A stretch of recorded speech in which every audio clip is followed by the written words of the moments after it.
Hello everyone, so today we'll be going through how to make a cloth menstrual pad. What you will need for this item, you will need your pattern. This pattern here, I have the Sher by Versatile. You can find that in Versatile Sewing Cloth Menstrual Pads on Facebook. It's in her files section.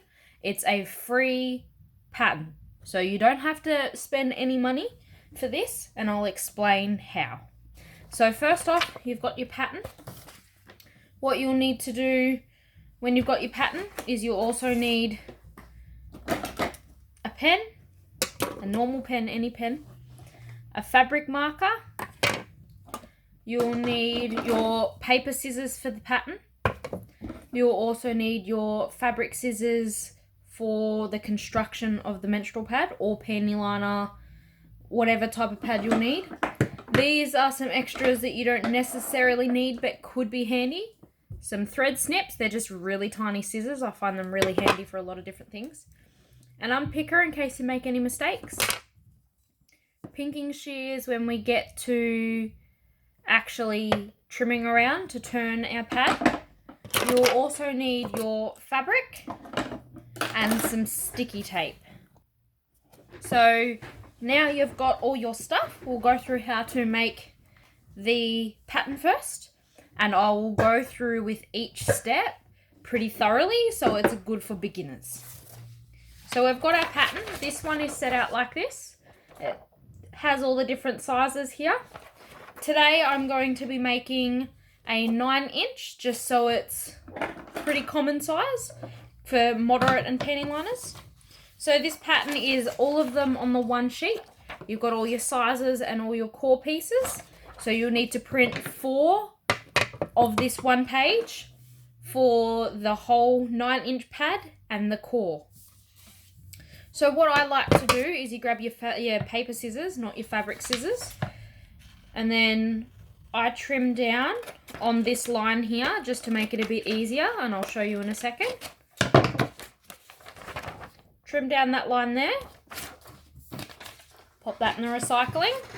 You need to make sure when you're printing your pattern that is at 100% or actual size. Do not scale it down, do not fit to page, any of that, because your correct measurements will not be right. Something that would be handy right now would be a ruler. I prefer the metal rulers just because they're never going to stretch. And that's pretty important when it comes to sewing items, because if you have one of, say, these, they can stretch over time and be incorrect, not accurate. So with your pattern, the one that you've trimmed off, like this, you're going to, let's see if I can angle you down a little bit. There we go. So you've got your pattern pieces just here. You're going to line them up so that they are, all the lines are together. And then you're going to grab your tape.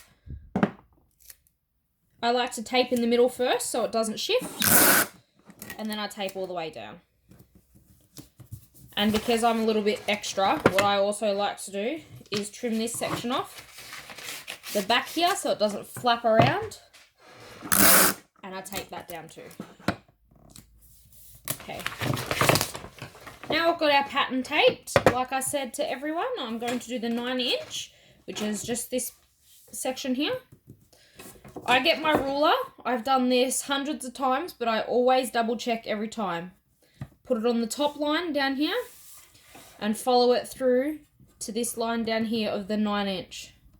So with the Versatile patterns, especially turn and top stitch patterns, they say they're 9-inch, but they are usually up to 1/4 of an inch longer, so that accounts for when you turn it. So if your pattern is about 1/4 longer, that is correct. If it's short, it's not correct at all. Okay? Here's our pattern all taped up. This is going to be the pad pattern. And then I will also show you how to cut your core pattern as well. I rough cut the excess off. Put that in the recycling and pop that to the side. And now we have the exact same thing as before. 2 of those pages. I will trim off 1 straight line like I did just before. And then tape it exactly like I did before. If you don't want to cut the flap off, you can just do a rough cut now and then tape. Now she has center marks made on this pattern. Courtney by Versatile, also Tropical, which is her cloth pad actual business. Versatile is the patterns. I tape that down. Also tape the back. I use, oh, I'm sorry about that, everyone. I use scrap paper.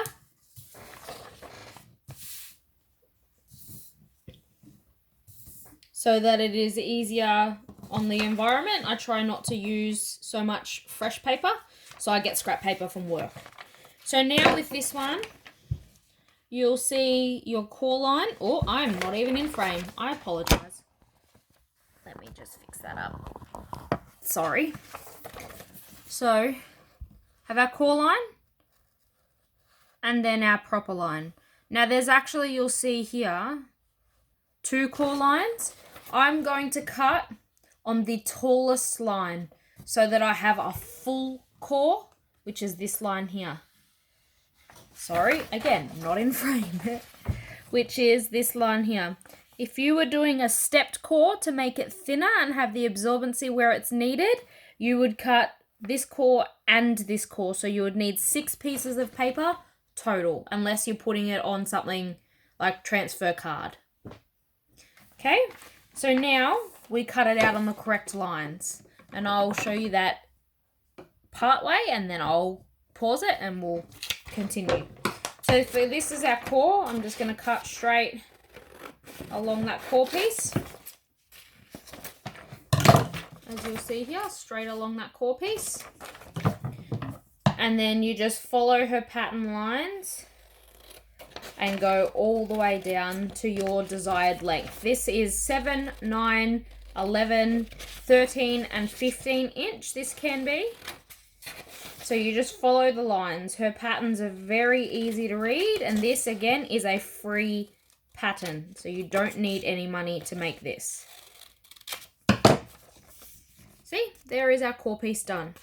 And what I do with that pen that I showed you before, just the normal pen, I will actually write, it says it on the top here, 9 inch on the top there, but I will write 9 inch core, and then I'll write what the pattern is. Okay, so now go ahead and cut out all your pattern pieces. Okay, so now I have my full 9 inch 2.5 snap width. This can be a 2.5 or 3 inch snap width pad pattern. And then I have my 9 inch core ready to go. I rounded the edges just because it's better to sew for me. Might be different for you. It's up to you. The pattern has the square option. I rounded the edges myself. So now we have our pattern pieces. So we shouldn't need our tape and our scissors anymore. There's a few different things you can do for toppers. This is a cotton woven. It's just a 100% cotton, no stretch fabric. There is also cotton lycra, which is a 95% cotton, 5% stretch. It has some stretch to it. And that's a printed fabric. There's flannelette. That's just a couple of options that I have here as well. This is flannelette fabric. There's also cotton jerseys, French terries. You could also use bamboo lycra, any of that stuff. If you're upcycling, which is completely fine and a really great way to get started, this fabric here is an upcycled baby blanket, just flannelette baby blanket that I've cut up. Says here, cotton baby berry baby blanket. This here is an old pair of flannelette pajamas. I have a couple of options here. You can use leggings, old leggings that don't fit anymore, pajamas, baby blankets, old shirts, all great options for the top fabric of your pad. For the top fabric. So you see down here my fabric. So this is going to be my topper fabric. It's just a square of old fabric. See, odd shaped, nothing special. I'll get my topper, pop the core aside. This is the perfect size for me. I'm doing the sew on the line method. So with this method of sewing, you don't need to trace the topper down unless you are going to be doing a stitched down core. I do hidden cores and I'll show you how to do that. So for this step, unless you are sewing the core directly to your topper, you do not need to trace. For the sew on the line method, you need to make sure you have adequate seam allowance on all areas. So I have enough on my top, on my bottom, and all around the sides. So that is my top fabric. I'll pop that over to the side.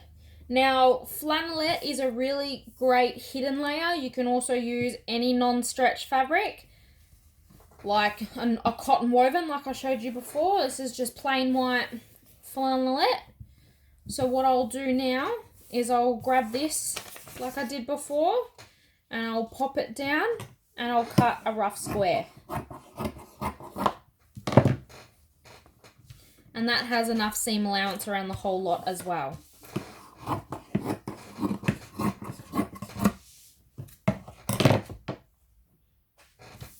And now, pop that to the side as well. I don't trace yet because we have to sew our core on.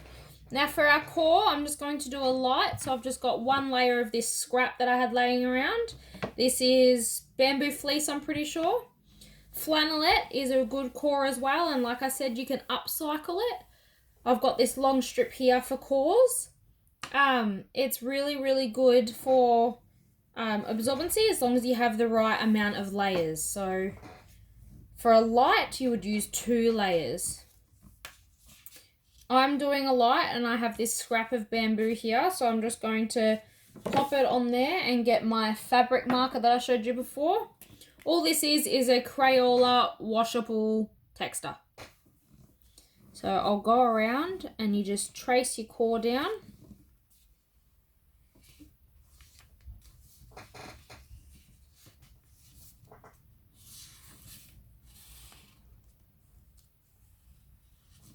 So that's all traced on there. Get my scissors and I'll cut that out. See, I've just traced it in the pink marker and I'll cut that out now. So that's all cut out now. Core piece, pop that aside. So for backing material, you want something that's water resistant. For a panty liner or a light, as long as you have an adequate core, it doesn't really matter too much. I have here just polar fleece. You can get this from most fabric stores, or even old jackets can be polar fleece. So now all you need to do is grab that top fabric, pretty sides down, line it up, and just rough cut like I showed you before. I always do rough cuts. It ends up having a better product for me than going around and doing it perfect, because when you're sewing, things do move. Even if it's just slightly, things do move no matter how well you pin. So we have our core piece here and our piece of hidden layer. I use flannelette. I lay my pattern piece down and make sure I have the right amount of seam allowance. And then I put my bamboo fleece or flannel down. If it's bamboo fleece, I do fuzzy side up.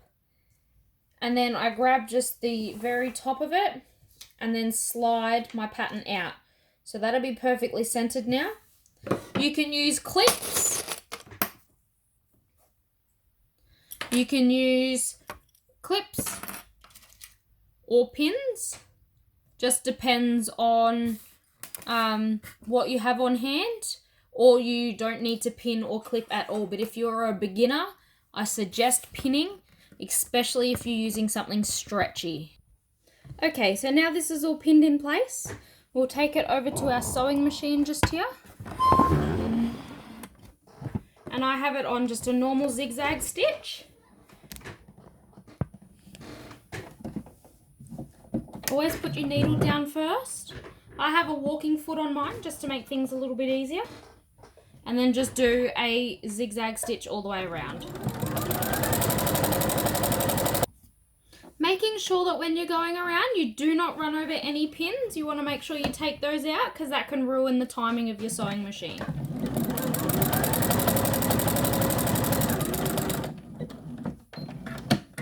And making sure you back stitch at the start and finish of every sewing piece. So now our core is completely on and sewn and attached. We want to get that piece of pattern that I showed you earlier and then put it over the top and draw around with our fabric marker. So you just line it up, use your fingers to help you because it is a paper pattern, you can't see through it. A lot of people like to transfer onto see-through things. And you just draw around that. Be very careful because this is what you'll be following as you sew. And if this is wonky or out of line or out of shape, your final product will resemble what you draw now.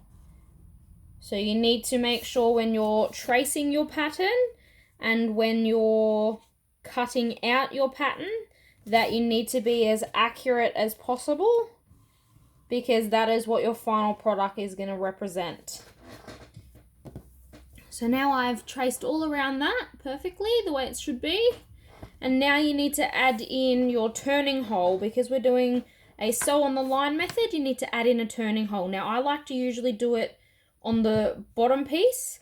Now for this pattern, it is really, really easy. You can do it either on the bottom, as you can see that line there, or on the side. Now I usually just stick to the side, leave myself a generous turning hole and a generous amount for the stitches to come in as well. We don't need our pattern anymore because it is now all traced. I trace it last, not first, because it can warp the fabric because I do a hidden layer. An added step that I like to do now with this piece is trim off any excess so it doesn't get in the way for sewing. This is when things really start to look like a pad because you're trimming off the excess fabrics, getting rid of the threads, you're layering your fabrics, and you're getting ready to sew together.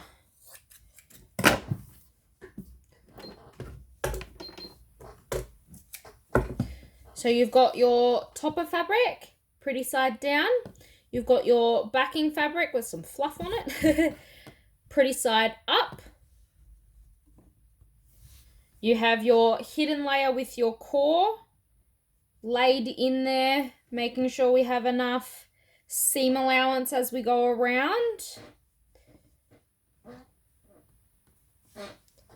Now is when you would either pin or clip. I'm going to choose to use the clips today. And you just clip around as much or as little as you like, just to hold things in place. I don't usually use clips, but because this is a demonstration for beginners, I'm using clips today. And I'm just going to pull my sewing machine back into frame. Sorry about that. I use a basic straight stitch for this part.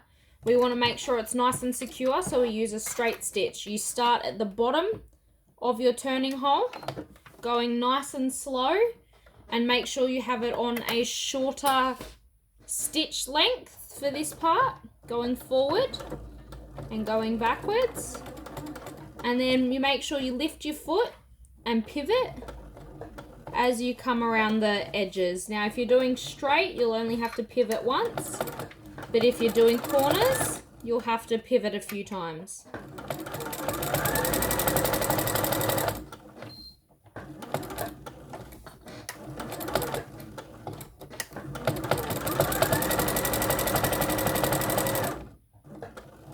I'll finish this off and then I'll come back.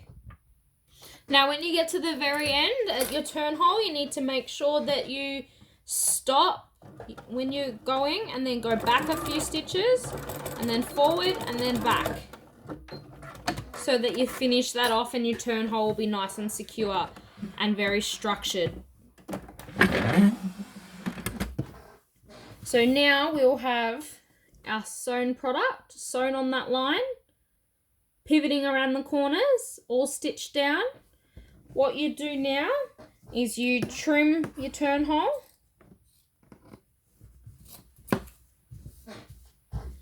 So that we have a nice little wedge of fabric here. And I like to just trim it down a little bit so there's not a ton of excess fabric. With this type of shape, I would also suggest snipping in as close as you can to the corners without cutting the stitching, because it'll pucker otherwise and you'll get little ripples in the corners when you turn it out the right way.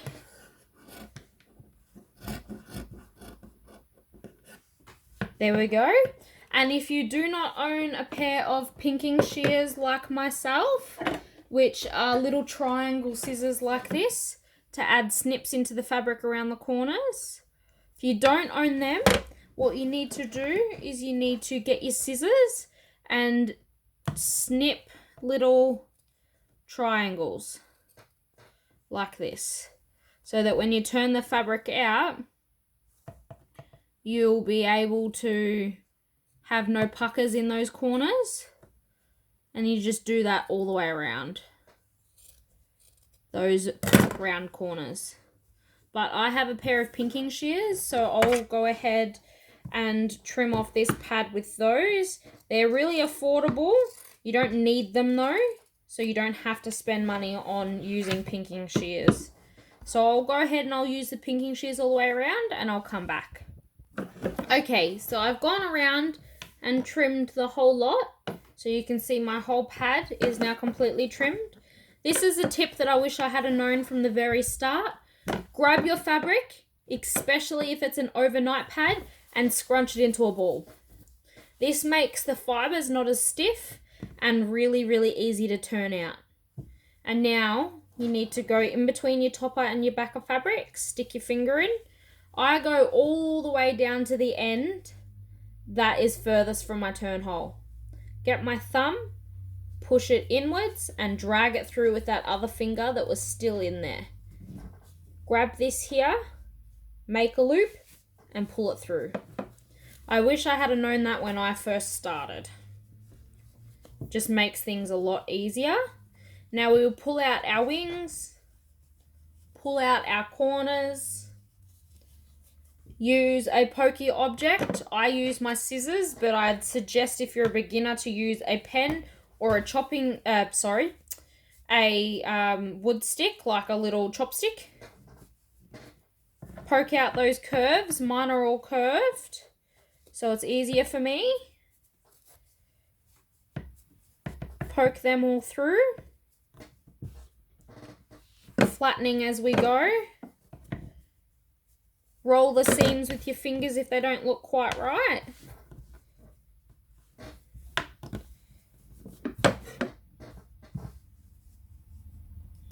Forgot to poke him out. That one out. Poke that bit out. And now would be the time that you see how your turn hole's sticking out? You need to put that in. So what I like to do is find the line that I drew. You can probably see that, the pink line there that I drew. And I grab it on that line and I fold it under so that you know that is the correct turn hole for the pattern, so it'll be the same shape as everything else. See how I've got one folded in and one still out? And now I just tuck that in the exact same as the other one.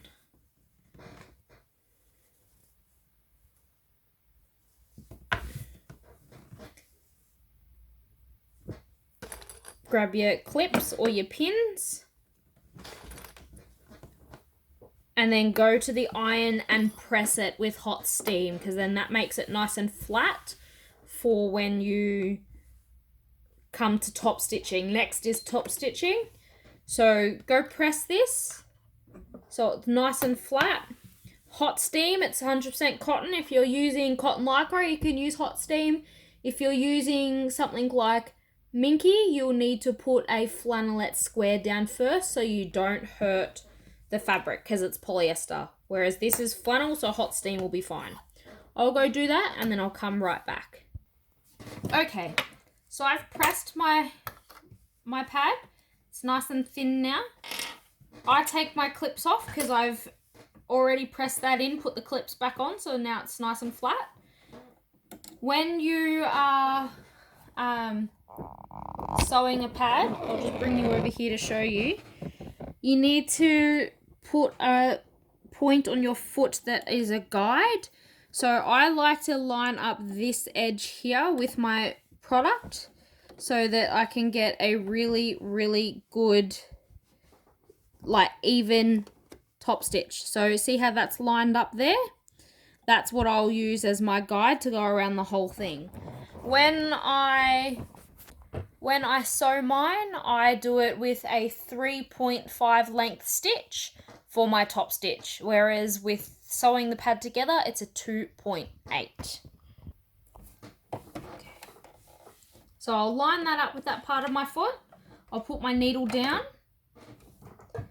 I go forward and I go back a couple, and then I'll go around the whole pad really evenly so that it is all sewn with the right seam allowance all the way around. Stopping and pivoting as needed with edges and corners.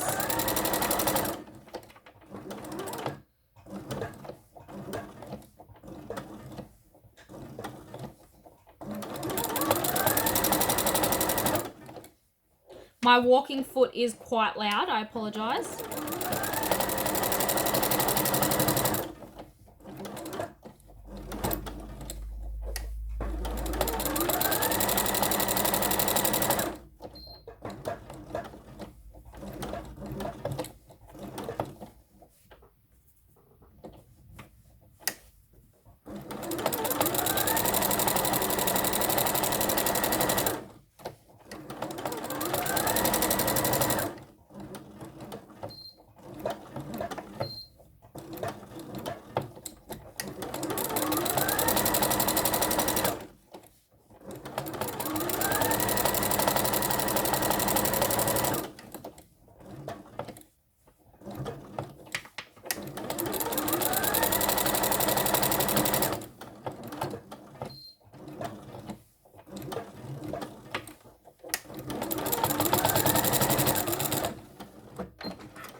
So that's that all sewn together now. I like to put an absorbency key on my right wing, so I'll go ahead and do that now.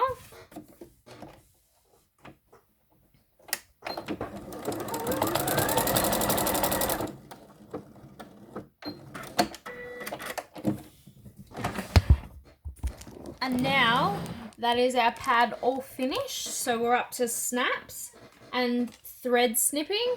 So I grab my handy dandy little thread scissors that I showed you before, and I trim off the front threads and the start and stop threads from top stitching. And then that is our finished pad. Now we need to add snaps to secure them to your underwear. You can also use Velcro or buttons. Some people use ribbons and some people go wingless, so they just sit in your panties. So this one here, I'll go pick some snaps and I'll come back and I'll show you how to do that. Okay, so I have my snaps here. We have the studs to snap our items together, and then we have the male and female sockets. That is the female,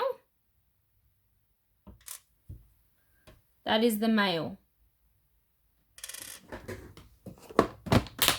You'll need a snap plier or a snap press.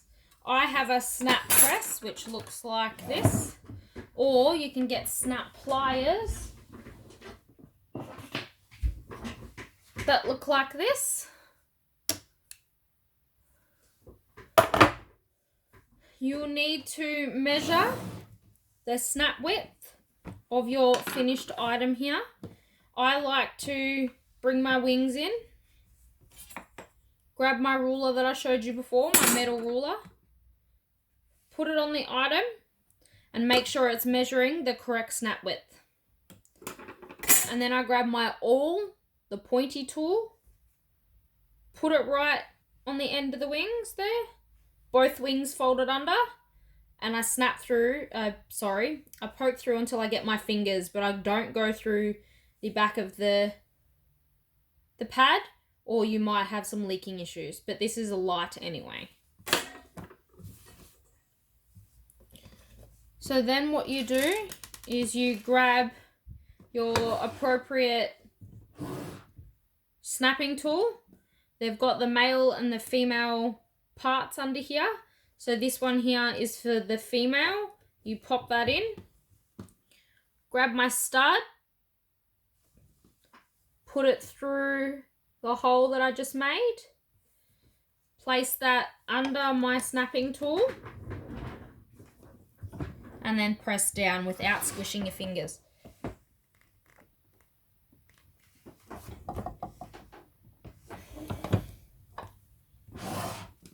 And then you'll have your socket snap down. And then you'll do that again. You'll do that again with your male side.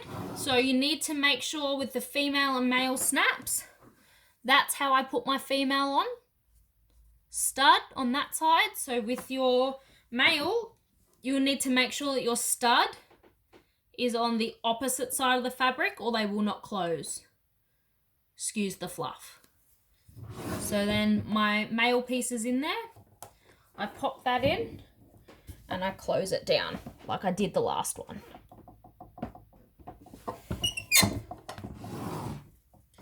And then my male piece is now also on. Check that they snap correctly.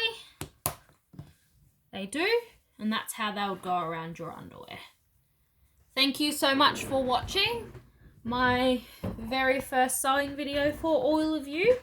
If you have any questions or suggestions, feel free to leave them down below.